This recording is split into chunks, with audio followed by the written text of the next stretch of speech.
The capital நண்பர்களுக்கு வணக்கம். நான் உங்கள் நிரஞ்சன்.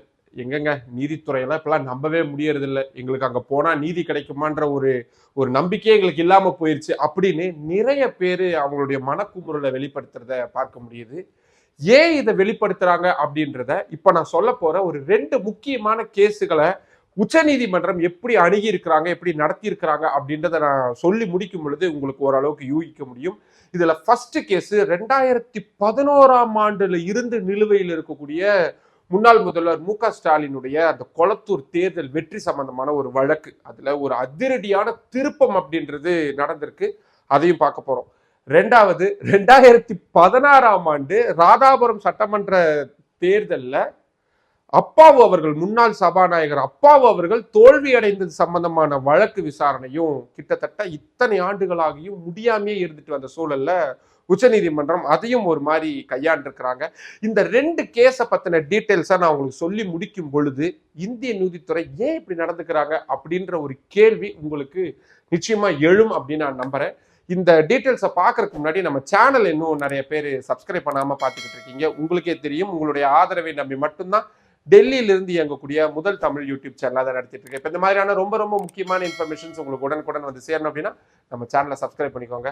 வாங்க அப்போ வீடியோக்குள்ள போகலாம். இப்போ நான் சொல்ல போகக்கூடிய தகவல்களும் சரி, கருத்துகளும் சரி, ஏதோ நீதித்துறையை நான் வந்து டிஃபேம் பண்றேன், அவங்கள வந்து அவமரியாதையா நான் செய்யணும்னு வலிந்து அதை நான் பண்றேன் அப்படின்னு தயவு செய்து யாரும் புரிஞ்சுக்காதீங்க. இருக்கக்கூடிய ரியாலிட்டியை ஃபேக்ட்ஸை மட்டும்தான் நான் சொல்ல போறேன். அந்த வகையில் ஃபர்ஸ்ட் கேஸ் வந்து 2011ஆம் ஆண்டு நடந்த சட்டமன்ற தேர்தலில் கொளத்தூர் தொகுதியில போட்டியிடுறாரு முன்னாள் முதல்வரான மு.க. ஸ்டாலின் அவர்கள். அவரை எதிர்த்து அதிமுக சார்பில் சைதை துரைசாமி, முன்னாள் சென்னை மேயர் இருக்கார்ல, அவரு போட்டி போடுறாரு. இதுல மு.க. ஸ்டாலின் அவர்கள் அப்படியே தட்டு தடுமாறி ஜெயிச்சிடுறாரு. ஆனா சைதை துரைசாமி என்ன சொல்றாரு, இல்ல முறைகேடு செஞ்சுதான் மு.க. ஸ்டாலின் இந்த தேர்தலில் வெற்றி பெற்றாரு. அவருடைய துணை முதல்வர் போஸ்டிங் ஆகட்டும், அதுக்கு முன்னாடி இருக்கக்கூடிய அவருடைய அரசியல் பலத்தை எல்லாம் பயன்படுத்தியிருக்காரு. அரசு அதிகாரிகளை இந்த விவகாரத்தில் அவர் பயன்படுத்தி இருக்கிறாரு. அரசு சொத்துக்களை பயன்படுத்தியிருக்காரு. வாக்குக்கு பணம் கொடுத்திருக்கிறாரு. மருத்துவமனைகளுக்கு பேஷண்ட் மாதிரி பொதுமக்களை வர வச்சு அங்க வச்சு பணம் டிஸ்ட்ரிபியூட் பண்ணியிருக்கிறாரு அப்படின்னு ஏகப்பட்ட புகார்கள் அப்படின்றத தெரிவிச்சிருந்தாரு. இந்த கேஸ் முதல்ல லோயர் கோர்ட்ல இருந்து அப்புறம் ஹை கோர்ட்ல இருந்து சுப்ரீம் கோர்ட்டுக்கு வந்து பல வருஷங்களா சுப்ரீம் கோர்ட்டை வந்து இந்த கேஸ் அப்படியே பெண்டிங்லேயே போட்டு வச்சிருந்தாங்க. 2026 தமிழ்நாடு சட்டமன்ற தேர்தல் களம் சூடு பிடிக்க தொடங்கினப்போ உச்சநீதிமன்றம் கடகடன் இந்த வழக்கு விசாரணையை நடத்தினாங்க. எந்த அளவுக்கு, கடந்த பிப்ரவரி மாதம் கிட்டத்தட்ட 4-5 நாட்கள் காலையிலிருந்து சாயந்தரம் வரைக்கும் தினந்தோறும் இந்த கேஸை வந்து எடுத்து விசாரிச்சாங்க. எனக்கு ஒரு கட்டத்துக்கு அப்புறம் இரிட்டேட் ஆக ஆரம்பிச்சிருச்சு. ஏன்னா இந்த ஒரு கேஸையே நான் பார்த்துக்கிட்டு இருக்க முடியாது. மற்ற கேஸ்லாம் நான் ரிப்போர்ட் பண்ணணும், பார்லிமெண்ட்ல நடக்கிறதெல்லாம் பார்க்கணும், இதெல்லாம் பண்ணணும். ஆனா இந்த ஒரு கேஸை வந்து சீஃப் மினிஸ்டர் சம்பந்தமானதுன்றதுனால விட முடியாது. ஸோ எல்லாத்தையுமே பார்த்து நியூஸுகளை வந்து நான் கொடுத்துக்கிட்டே தான் இருந்தேன். இது சம்பந்தமா ஏற்கனவே ஒரு வீடியோவை நான் போட்டிருக்கிறேன். முடிஞ்ச அதோட லிங்கை நான் கீழே டிஸ்கிரிப்ஷன்ல கொடுக்குறேன், போய் பாருங்க. அப்போ உங்களுக்கு ஃபுல்லா புரிஞ்சிடும். இப்ப என்ன ஆயிருச்சு, கடந்த பிப்ரவரி 19ஆம் தேதி இந்த வழக்குல எல்லா வாதங்களும் நிறைவடைந்து ஜட்ஜ்மெண்ட் அப்படின்றது ரிசர்வ் செய்யப்பட்டது. தமிழ்ல சொல்லணும்னா தீர்ப்பு தேதி குறிப்பிடப்படாமல் ஒத்திவைக்கப்பட்டது. அப்ப என்ன பண்ணுவாங்கன்னா, இந்த மாதிரி முக்கியமான வழக்குகள்ல நீதிபதிகள் உட்கார்ந்து தீர்ப்பு அப்படின்றத எழுதுவாங்க. இந்த வழக்கை பொறுத்த வரைக்கும் உச்சநீதிமன்றத்துடைய நீதிபதிகளா இருக்கக்கூடிய ஜே.கே. மகேஸ்வரி மற்றும் பிஷ்னோய் ஆகியோர் அடங்கிய அமர்வு தான் இவ்வளவு டீட்டெயில்டான ஒரு விசாரணை நடத்தியிருந்தாங்க. நான் கூட யோசிச்சேன், 2011 நடந்தது இப்ப ஏன் உட்காந்து இவ்வளவு தீவிரமா விசாரிச்சுட்டு இருக்காங்க, சரி உச்சநீதிமன்றம் ஏதோ செய்ய போறாங்க போல இருக்கு அப்படின்னு நானும் ரொம்ப ஆவலா இருந்துகிட்டு இருந்தேன். பார்த்தா ஜட்ஜ்மெண்ட் இந்தா வந்துரும் பார்த்தா வரவே இல்லை. கடைசியில ஒரு 4-5 நாட்களுக்கு முன்னாடி உச்சநீதிமன்றத்திலிருந்து இந்த 2 நீதிபதிகள் அமர்வுல இருந்து ஒரு ஆர்டர் அப்படின்றது வருது. என்னன்னு சொல்றாங்க, இந்த கேஸை நாங்க மீண்டும் விசாரிக்கிறதுக்கு முடிவு எடுத்திருக்கிறோம். நாங்க 2 பேருமே இந்த கேஸ்ல இருந்து விலகிக்கிறோம். இந்த கேஸை நாங்க 2 பேரும் இல்லாத ஒரு அமர்வு முன்னாடி உச்சநீதிமன்றத்துடைய தலைமை நீதிபதியுடைய உத்தரவின் பேர்ல மாற்றி நீங்க வந்து லிஸ்ட் பண்ணுங்க அப்படின்னு சொல்லியிருக்காங்க. அதாவது இப்ப இந்த 4 நாள் விசாரிச்சாங்க. 2011 கேஸ் 2026 ஆயிருச்சு. ஏற்கனவே 4 நாள் தினந்தோறும் விசாரணை அப்படின்றது நடத்தப்பட்டது. ஜட்ஜ்மெண்ட்ல ரிசர்வ் செய்யப்பட்டது. ஆனா இப்ப மீண்டும் என்ன சொல்றாங்க, நாங்க மீண்டும் இந்த வழக்கை விசாரிக்க போறோம் அப்படின்னு சொல்லியிருக்கிறாங்க. இப்ப இதுல என்ன சிக்கல் அப்படின்னா, இப்ப இந்த ஜட்ஜ் மகேஸ்வரி இருக்கிறார்ல, அவரு ஜூன் 29ஆம் தேதி ரிட்டையர் ஆகுறாரு. நான் சீனியர் அட்வொகேட்ஸ் கிட்ட கூப்பிட்டு கேட்டேன், சார் என்ன இப்படி திடீர்னு இப்படி மாத்திருக்காங்க, ஜட்மெண்ட் ரிசர்வ் பண்ணதுக்கு அப்புறம் இப்படி பண்ண மாட்டாங்களே பெரும்பாலும், ஏன் அப்படி அப்படின்னு கேட்ட பொழுது, இல்ல நீதிபதிகளுக்கு அந்த தீர்ப்பு எழுதுறதுக்கு நேரம் பத்தல அப்படின்னா அவங்க வந்து வேற பெஞ்சுக்கு மாறிடுவாங்க அப்படின்னு. அப்ப நான் இன்னொரு கேள்வி என்ன கேட்டேன்னா, சரி சார், பிப்ரவரி மாசம் முடிஞ்சிருச்சு, பிப்ரவரி, மார்ச், ஏப்ரல், மே, அவர் ஜூன் 29 போறாரு, 5 மாதம் இருக்கு சார், 5 மாதம் ஒரு ஜட்மெண்ட் எழுதுறது கஷ்டமா சார் அப்படின்னு கேட்டப்போ, அவரு சீனியர் அட்வொகேட் அப்படின்றதுனால அவ்வளோ டீட்டெயிலா சொல்ல மாட்டாங்க, ஏன்னா அவங்களுடைய அந்த நூக் அண்ட் கார்னர்ஸ் எல்லாம் சொல்லக்கூடாதுல்ல, ஸோ அதனால சொல்லலை. சரி, ஆனா நீதிபதிகளுக்கு அந்த நேரம் இல்லை. இப்ப இதுல இன்னொரு நீதிபதி சொன்னல, பிஷ்னோய், அவரு 2029 தான் ரிட்டையர் ஆகுறாரு. அப்போ அவரும் ஏன் இந்த பெஞ்சில இருந்து வெளியே போயிருக்கிறாரு அப்படின்ற இந்த எந்த கேள்விகளுக்கும் நமக்கு பதில் இல்லை. ஏன் இவ்வளவு அவசர அவசரமா விசாரிச்சாங்க, ஜட்ஜ்மெண்ட்டை ஒத்தி வச்சு ஏன் இவ்வளவு நாள் தீர்ப்பு எழுதுறதுக்கு டைம் எடுத்துக்கிட்டாங்க, இப்ப எதுக்காக மீண்டும் இந்த வழக்கை விசாரிக்கிறதுக்கு போறாங்க, இந்த 2 நீதிபதிகள் ஒருத்தர் கூட இந்த ஏன் பெஞ்சில் இருக்க மாட்டோம்னு முடிவெடுத்திருக்கிறாரு, இதுக்கான காரணம் என்ன? இந்த மாதிரி நமக்கு எழக்கூடிய எந்த ஒரு கேள்விக்குமே பதில் அப்படின்றது இல்லை. ஓகே, இந்த கேஸ் இத்தோட முடிச்சிடலாம். அடுத்த கேஸ் 2016 ராதாபுரம் சட்டமன்ற தொகுதியில அப்பாவு அவர்கள் தோல்வி அடைந்த கேஸ். எனக்கு தெரிஞ்சு 49 வாக்குகள் வித்தியாசத்துல அப்பாவு அவர்கள் அதிமுகவுடைய இன்பதுரை அவர்கள்ட்ட தோத்திருந்தார். என்ன சொல்றாரு அப்பாவு அவர்கள், இல்ல தபால் வாக்குகள் எண்ணுதுல நிறைய சிக்கல் இருக்குது, ஏன்னா அந்த கையெழுத்து போட்டு கொடுத்ததுல ஹெட் மாஸ்டர் வந்து யார் கையெழுத்து போடலாம் அப்படின்றதுல சிக்கல் இருக்கு, நிறைய தபால் ஓட்டுகளை வந்து ரிஜெக்ட் பண்ணிட்டாங்க. கடைசி 3 சுற்று வாக்கு எண்ணிக்கை நடக்கும் பொழுது என்னை வெளியே அனுப்பிட்டு அதுக்கப்புறமா வாக்கு எண்ணிக்கை நடத்தப்பட்டுச்சு, முறைகேடு நடந்திருக்கு, விசாரிக்கணும், சிம்பிள். ஓகேவா? இது வந்து ஒரு தேர்தல் வழக்கு. இதுக்காக அவரு சென்னை ஹைகோர்ட் போறாரு. சென்னை ஹைகோர்ட்ல இருந்து சென்னை ஹைகோர்ட் என்ன சொல்றாங்க, மீண்டும் மறு வாக்கு எண்ணிக்கை நடத்தலாம் அப்படின்ற மாதிரி உத்தரவா போடுறாங்க. அதுக்கு எதிராக உச்சநீதிமன்றத்துக்கு அப்பீல் வருது. இடையில அப்பாவு அவர்கள் என்ன சொல்றாரு, இந்த கேஸை ரொம்ப வேகமா விசாரிங்க, எத்தனை வருஷமா வெயிட் பண்றது அப்படின்னு நிறைய கேஸுகள்லாம் போடுறாரு.